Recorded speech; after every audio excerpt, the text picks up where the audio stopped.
Welcome to the Big D Breakdown. As always, I'm your host, Larry Lease.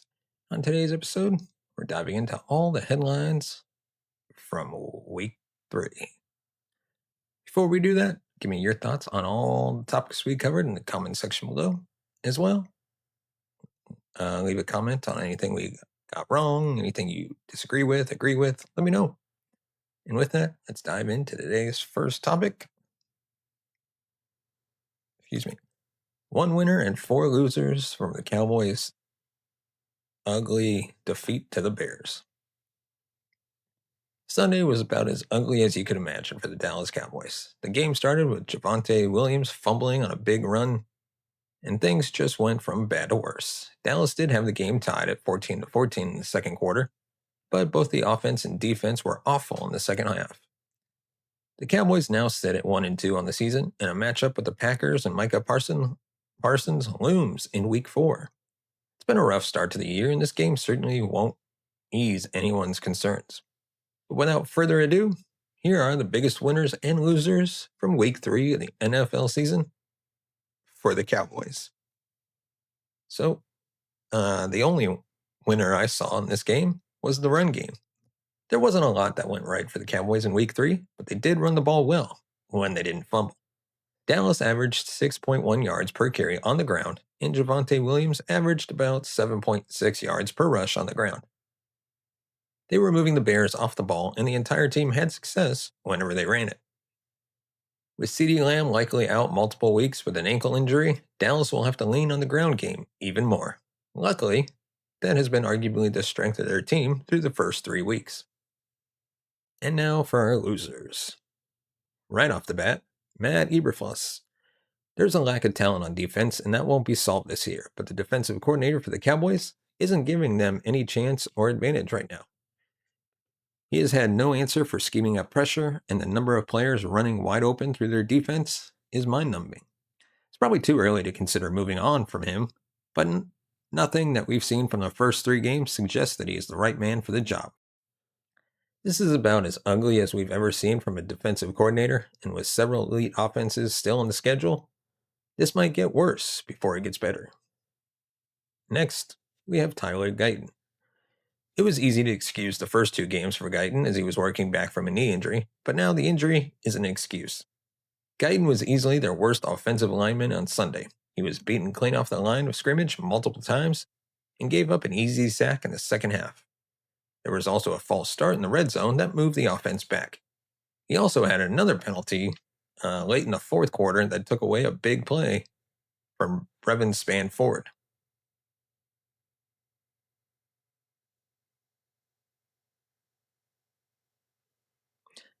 The Cowboys need Guyton to improve, and through 3 games, that improvement hasn't happened.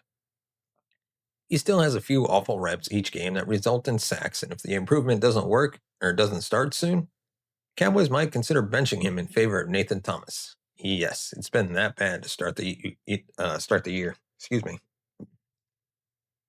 And next on our loser list, Trayvon Diggs.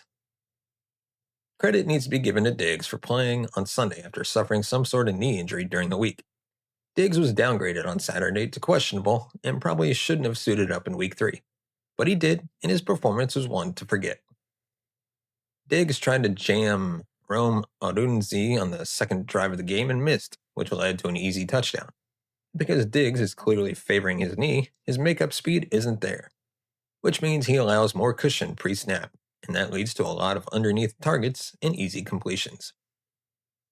Diggs also injured his shoulder on a tackle late and did not return to the game. Unfortunately, the injuries are starting to really pile up for him, and he no longer looks like the all-pro player we saw in 2021. At this point, it would be a shock if Diggs were on the roster in 2026. Next, on our loser list, the pass rush.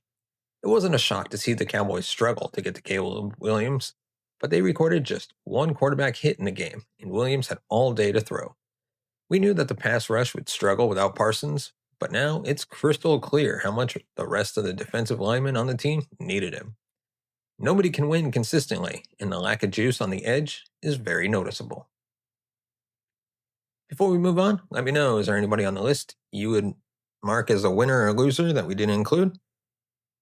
And let me know down in the comments. And now on to our next topic. Brian Schottenheimer has sent a clear message to Matt Eberflus after the Cowboys' disgusting loss. In most cases, it would be premature to call for a head coach's or coordinator's job less than a month into the season. However, it is absolutely warranted when it comes to the defensive coordinator. After the Dallas Cowboys defense offered zero resistance against the Bears offense that couldn't get out of its own way before Sunday, it is beyond clear that Week 1 was a product of the Eagles refusing to throw the ball downfield. The Cowboys don't just have the worst defense in football, but they are on pace to be one of the worst defenses in the history of the franchise. Brian Schottenheimer is running out of words to explain the defense's ineptitude. However, he thinks Eberflus should make one major tweak to potentially get better results: simplify the coverage. Brian Schottenheimer thinks the Cowboys' defensive coordinator needs to simplify things, saying, quote, "That starts with us, and we got to do a better job. Simplify some things, maybe.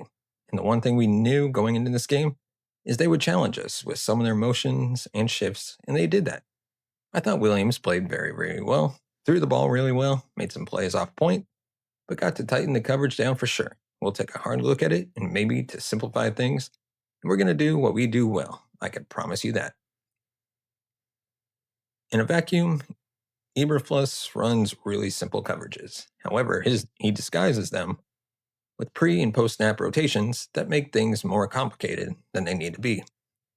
It became clear in Week 2 against the Giants, whose offense reverted to being toothless on Sunday, that the second level, linebackers and defensive backs, is not picking up those rotations. There were multiple instances against the Bears in which pass catchers didn't have a Cowboys defender within 10 yards of them. There's a freeze frame making the rounds on social media of DJ Moore standing wide open in the middle of the end zone on Chicago's successful 2-point conversion in the fourth quarter. There's another freeze frame of Dallas's defensive backs playing 10 yards off on a 3rd and 2. We're not going to pretend we know more about scheming up a defense than Eberflus, but what is the logic behind playing that soft on 3rd and short? Schottenheimer is spot on about Eberflus needing to dial back the exotic pre- and post-snap rotations. That should improve the communication on a granular level and lead to fewer explosive plays. But there are a lot of basic things that Eberflus is getting all wrong. Defending a 3rd and 2 like a 3rd and 20 sticks is insanity. It doesn't help that the pass rush couldn't generate pressure against a college offensive line, but Eberflus has to account for that. It takes a lot of time for new defensive coordinators to learn the strengths and weaknesses of their personnel. But it doesn't take an NFL coach to realize that Donovan Wilson shouldn't be their last line of defense. Simplifying the coverage will help, but the defense won't begin to improve until Eberflus stops trying to fit square pegs into round holes. And now on to our next topic. Dak Prescott has called out at 1-2 Cowboys with a message they needed to hear. As Tom Brady put it on the Fox broadcast, the Dallas Cowboys are a 64-yard field goal from Brandon Aubrey away from being 0-3. That's a grim way to look at it, but it's a realistic perspective. They're lucky to be 1-2 after they got blown out by an average Bears team on Sunday. It's hard to be optimistic about the rest of the season. If CeeDee Lamb's ankle injury isn't serious, the Cowboys will be fun to watch and competitive. If Lamb has to miss significant time, it won't be long before fans start studying 2026 NFL draft prospects. Of course, the players in the locker room aren't going to just quit. There's plenty of season left. As one of the best leaders in the league, Prescott called out his teammates in a good way following the loss. Prescott said exactly what the Cowboys needed to hear after that ugly Bears loss.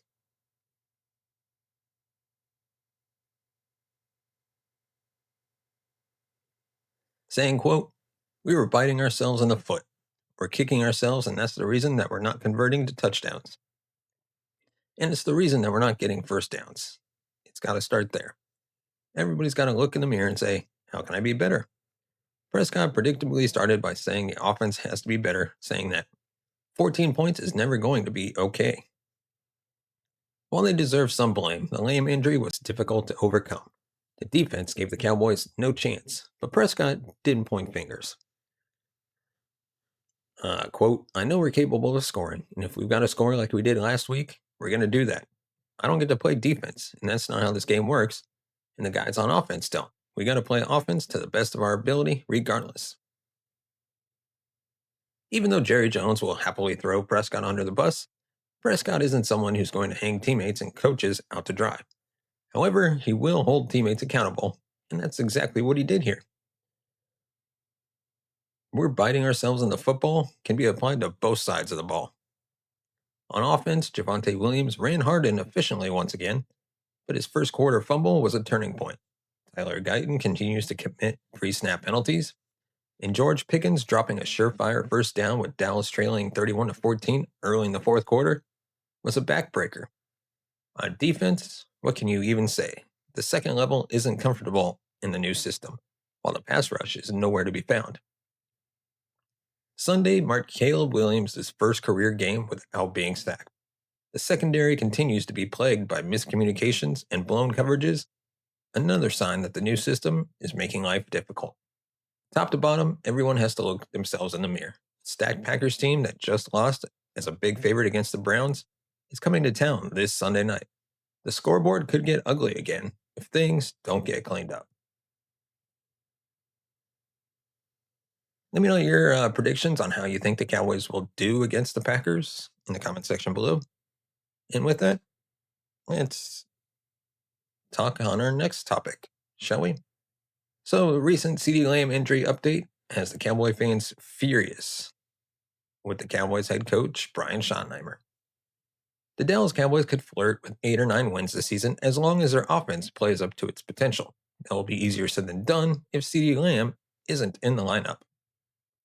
Lamb left Sunday's loss against the Bears with an ankle injury after his foot got caught underneath a Bears defender who made a dirty hip drop tackle on the star wide receiver. The injury had Cowboys fans pointing the finger at Schottenheimer, which we'll get into in just a second. Lamb was adamant post-game that he will be able to play in Week 4.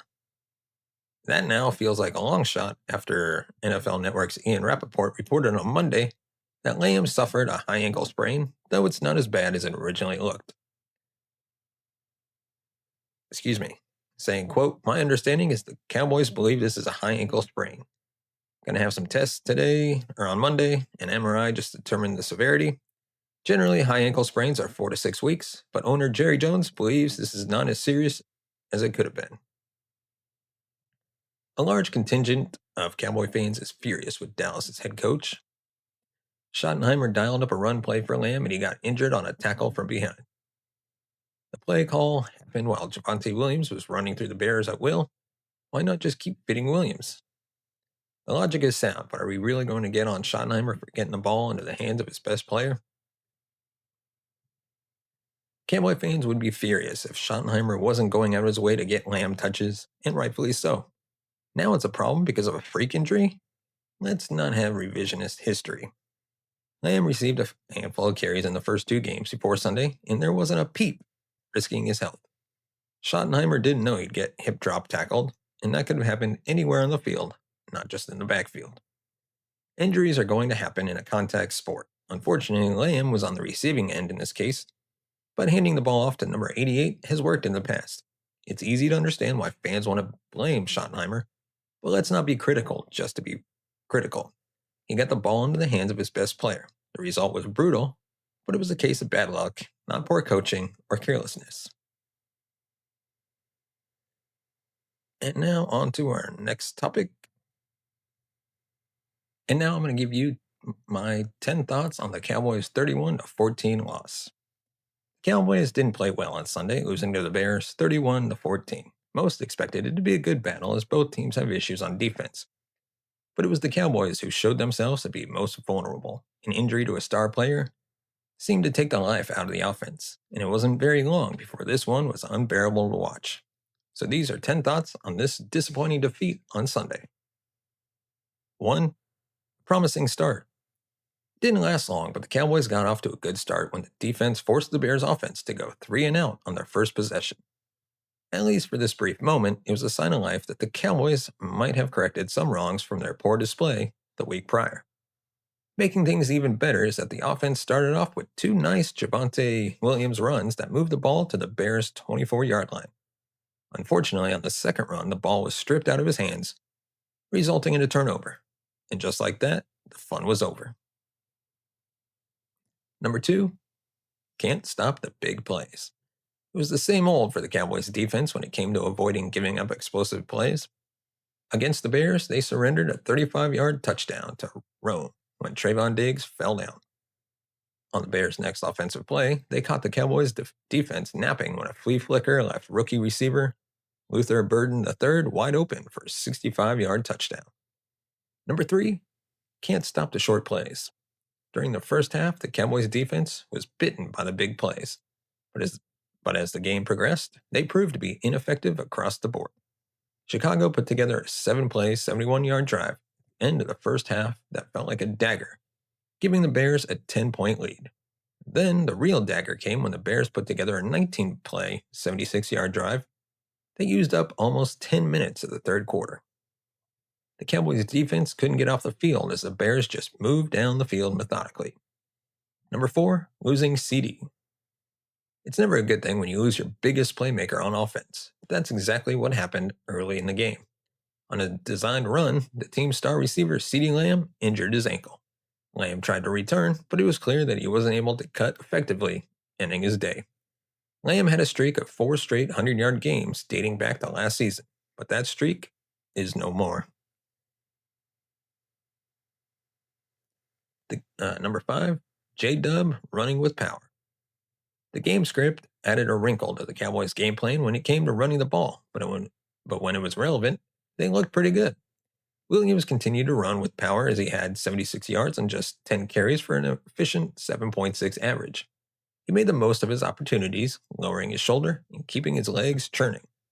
It's hard to find a silver lining in a messy game like this, but Williams continued to show that he's an asset to this offense. Number 6, dinking and dunking with Fergie. Statistically, it was a nice day for tight end Jake Ferguson as he finished the game with 13 catches for 82 yards. Unfortunately, he was used far too often, giving the Cowboys no versatility to their offense. Pickens did have 5 catches for 68 yards, including a touchdown, but Prescott only averaged 6.3 yards per completion on Sunday. Not having Lamb available is no excuse for such a conservative offense, especially against a porous Bears defense. Number 7, career day for Caleb. A week after letting Russell Wilson look like Russell Wilson of old, the Cowboys' defense again made another quarterback look like a star. Second-year quarterback Caleb Williams had his best day as a pro, throwing 4 touchdowns and no picks. He finished with a 142.6 passer rating, the highest of his young career. With a pass defense as bad as the Cowboys, this might become a regular occurrence as subpar quarterbacks come in and have their way with them. Number 8, red zone struggles. With a defense that doesn't give much room for error, the Cowboys' offense has to be better at closing the deal when they get in scoring positions. The Cowboys outgained the Bears total yards, 396 to 385. That didn't translate to as many points because Dallas was only 1 for 4 in the red zone. It was an underwhelming performance for the Cowboys' offense, despite having some success moving the ball. If they can't finish the drives, it's going to be a frustrating year for this football team. And number 9, giving it away. The Cowboys lost the turnover battle as they gave the ball away 4 times, while the Bears never committed a single turnover. The Cowboys had 3 interceptions and the Williams strip. A couple of picks were errant throws, while one came off a drop pass. Finishing -4 in the turnover margin won't win you a lot of games. The Cowboys were sloppy, and the Bears made them pay for it. Number 10, a Milton sighting. It's not how we wanted to see it, but we got our first regular season glimpse of second-year quarterback Joe Milton. In the last 5 minutes of the game, Milton came in and slung it around. He started well, completing his first 3 passes. Would have been 4 had it not been for an illegal man downfield penalty, and his last pass ended up in the arms of the Bears safety. So even that small feeling of goodness didn't last long. And that is all the news we have coming out of AT&T Stadium. Let me know your thoughts on all the topics we covered in the comment section below. Give us a thumbs up if you like our video. Hit that subscribe button down below. Hit the bell notification button to be notified of future videos. And if you want to support the channel, you can buy us a coffee at buymeacoffee.com/thebigD. As always, thank you so much for watching and listening. We'll see you next time.